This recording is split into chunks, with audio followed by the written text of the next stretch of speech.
Salut à tous, on se retrouve dans une nouvelle vidéo et dans cette vidéo, on va s'intéresser à l'intelligence artificielle d'une façon générale et notamment à la réaction européenne qu'il y a eu face aux deux géants qui sont dans la course, donc bien sûr les États-Unis d'un côté et la Chine de l'autre.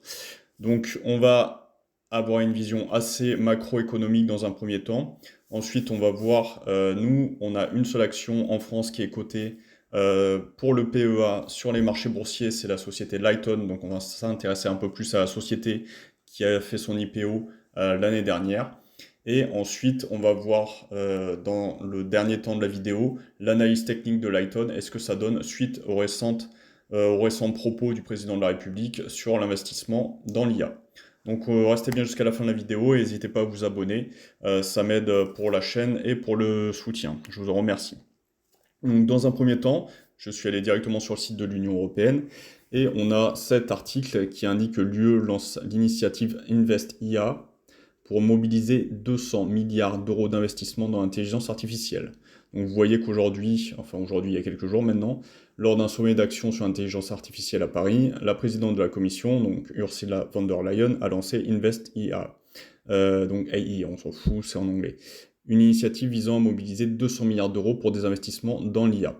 Donc je pense que la Commission européenne, et pas à travers elle sa présidente, a compris l'importance de ne pas se laisser distancer dans la course pour ne pas finir complètement broyé par les États-Unis ou la Chine. Donc on a son petit communiqué, l'IA améliorera nos soins de santé, stimulera notre recherche et notre innovation et stimulera notre compétitivité. Nous voulons que l'IA soit une force pour le bien et pour la croissance. Pour ce faire, nous adoptons notre propre approche européenne fondée sur l'ouverture, la coopération et l'excellence des talents. Il faut rappeler qu'en France, par exemple, on a des mathématiciens et des ingénieurs qui font partie de l'élite mondiale dans ce domaine. Mais notre approche doit être suralimentée. C'est pourquoi, avec nos États membres et nos partenaires, nous mobiliserons des capitaux sans précédent par l'intermédiaire d'Invest AI pour les giga-usines européennes d'intelligence artificielle. Ce partenariat public-privé unique, semblable à un CERN pour l'IA, permettra à tous nos scientifiques et entreprises, et pas seulement aux plus grandes, de développer de très grands modèles les plus avancés nécessaires pour faire de l'Europe un continent de l'IA. Donc là, on voit bien par cette déclaration qui a fait beaucoup de bruit, qu'il y a l'Europe qui veut vraiment être dans la course à l'intelligence artificielle. Donc vous allez voir par diverses infographies que je vous ai trouvées que l'Europe ferait bien de se dépêcher parce qu'on est quand même pas mal distancé par les États-Unis d'une part et par la Chine de l'autre.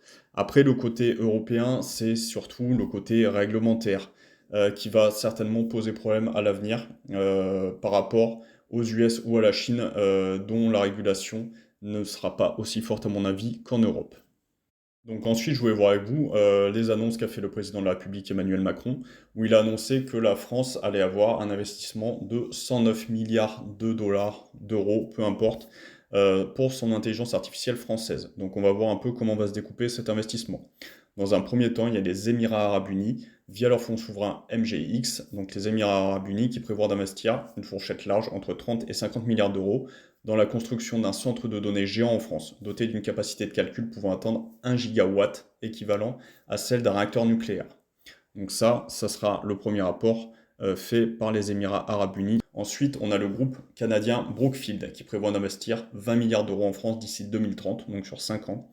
Donc 15 milliards seront consacrés à la construction de nouveaux centres de données, notamment un méga projet à Cambrai avec une puissance maximale de 1 gigawatt également. On a ensuite des institutionnels français qui vont investir directement en France. Vous avez notamment Mistral AI, donc la start-up française soutenue par le géant Nvidia, qui prévoit d'investir plusieurs milliards d'euros pour construire son propre centre de données en Essonne, donc en région parisienne, afin de maîtriser l'ensemble de la chaîne de valeur du matériel au logiciel. Ensuite, nous avons également le groupe Iliad, donc un groupe français qui a annoncé investir 3 milliards d'euros pour renforcer ses centres de données en Europe, soutenant ainsi le développement de l'IA. Et enfin, vous avez la Banque publique d'investissement qui prévoit de mobiliser 10 milliards d'euros entre 2024, donc 2025 maintenant, et 2029 pour soutenir l'écosystème IA en France en finançant des startups, des centres de données et des projets liés aux composants technologiques. Donc tout ça, toutes ces annonces vont avoir un effet, notamment vous allez le voir juste après, sur la société Lighton qui est le seul acteur, je le rappelle, qui est coté en bourse pour les PEA en France. Ensuite, avant d'analyser l'action Light On, je voulais vous montrer un peu que bien que l'Europe soit distancée, la France, elle, n'est pas complètement à la ramasse en termes d'intelligence artificielle. Je vous ai trouvé cette première infographie où on voit le nombre de startups IA entre 2013 et 2022, ça date un tout petit peu, et à droite, vous avez des investissements privés, pareil, entre 2013 et 2022. Donc on voit qu'en première place, on a les États-Unis, forcément, nombre de startups IA 4643, et un budget de 250 milliards de dollars. Donc ça, ils écrasent la concurrence. Ensuite, on a la République populaire de Chine avec 1337 startups et un budget plus faible, presque plus de 2 fois plus faible, 95 milliards de dollars. Vous avez ensuite le Royaume-Uni, Israël, qui sont très bons dans ces domaines, le Canada et enfin la France qui arrive en 6e position avec un nombre de startups de 338 pour un budget de seulement 7 milliards de dollars. Mais comme on l'a vu avec DeepSeek, qui est un concurrent direct de ChatGPT, ils ont réussi à faire une IA quasi équivalente avec un budget nettement moindre. Donc l'argent ne fait pas tout non plus dans ce domaine. La seconde slide que je vous ai vous partager, c'est qu'on sait que l'IA est très très gourmande en énergie et qu'il va falloir des infrastructures qui soient solides et, si on le peut, vu la transition énergétique qu'on souhaite mettre en place, une énergie qui soit également décarbonée. Et c'est là où la France a un véritable atout, et le président de la République l'a dit, on a un parc de centrales nucléaires qui est quand même super costaud. On a des générateurs de nouvelle génération qui vont arriver.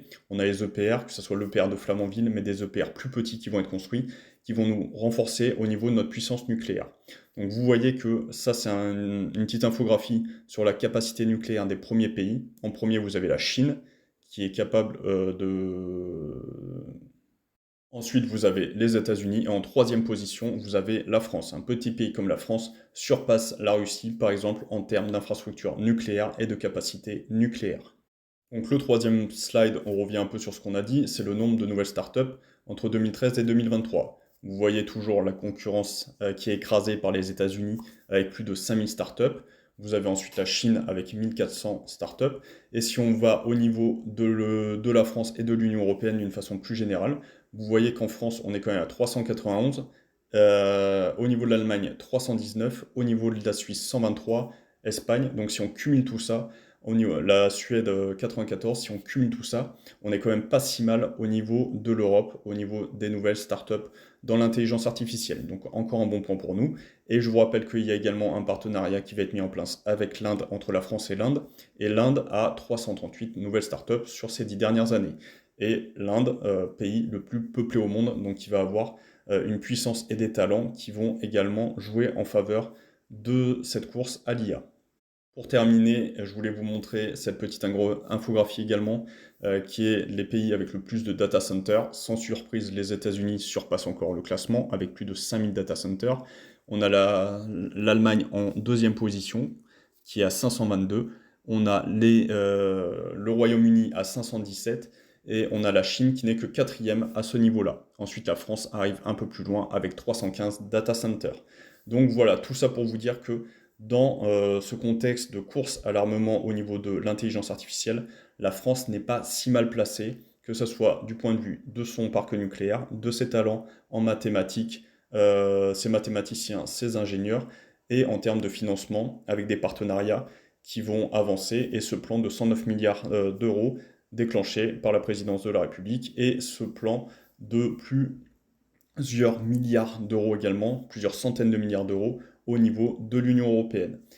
Et donc tout cela nous amène, une fois qu'on a vu ce contexte macro, à nous pencher sur la seule action que nous, on a investisseurs, si on investit dans le PEA pour s'exposer à l'intelligence artificielle, c'est la société Lighton. Et on va aller voir ce que ça donne au niveau de leur site internet, vu que cette société, je le rappelle, a été cotée en 2024 et n'a pas encore un gros historique au niveau de son cours. On est directement sur le site internet, donc vous pouvez le taper pour aller faire vos recherches vous-même, là, www.lighton.ai/fr. Donc là, vous arrivez sur le site. Donc vous voyez que l'IA générative de pointe pour les entreprises, c'est ce que promeut l'entreprise Lighton. Pionnier de l'IA générative, créant des solutions sécurisées et personnalisables pour aider les entreprises à améliorer leur productivité et leur compétitivité. Ok, vous avez leur mission. Donc nous sommes déterminés à aider les entreprises à saisir les opportunités de l'IA générative en plaçant la confidentialité et la création de valeur au cœur de nos solutions. Nous nous engageons à mettre les utilisateurs et l'innovation au centre de notre approche. Donc vous avez la vision. L'IA générative au-delà de la technologie, elle se fait oublier en permettant à chacun d'en bénéficier dans sa vie quotidienne. Pour les entreprises, cela se traduit par des gains de productivité massifs dans chaque unité métier, en exploitant de vastes sources de données hétérogènes. L'IA d'entreprise doit allier confidentialité, efficacité, évolution et personnalisation. Donc vous avez l'histoire de la société, donc fondée en 2016, Lighton s'est fait connaître comme une figure pionnière en IA en France. Une des grandes forces de Lighton réside dans sa diversité. Avec une équipe internationale, l'entreprise accueille des talents de plus de 10 nationalités différentes. Depuis 2020, Lighton est pionnière dans le domaine des modèles de langage de grande taille avec des modèles et des produits de pointe. Donc vous avez les partenariats, donc la startup, hardware, créateur de modèles, Paradigme. Donc Paradigme, c'est un de leurs produits qui a été lancé. Donc si vous voulez en savoir plus, donc voilà, là, vous avez toute l'infographie sur Lighton et au niveau de ces produits, ce qu'il arrive à vendre aux entreprises. Donc vous voyez leurs produits. Donc vous avez Paradigme, conçu pour simplifier l'intégration de l'IA générative dans les processus métiers des entreprises.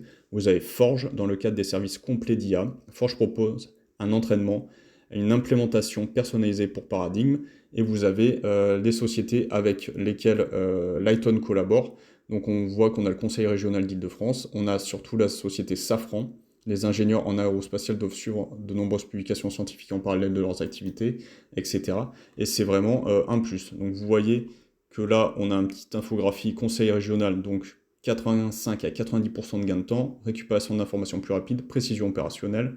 Vous avez Safran, vous avez Babar, doit trouver des nouveaux outils pour améliorer la stratégie SEO de ses clients et rester compétitif.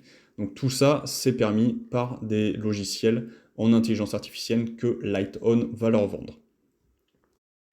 Et si on se penche sur le cours de bourse de Lighton, on voit qu'il y a eu une grosse up quand il y a eu son IPO. Donc elle a fait son IPO le 26 novembre 2024, l'action. Donc on est parti d'un prix à 10,46, on est monté avec en 4 jours à 178%, donc on a atteint les 29 euros, avant, comme souvent, que la bulle des débuts s'effondre. Donc on est passé de 29, hop, on a perdu 54, on est arrivé à 13.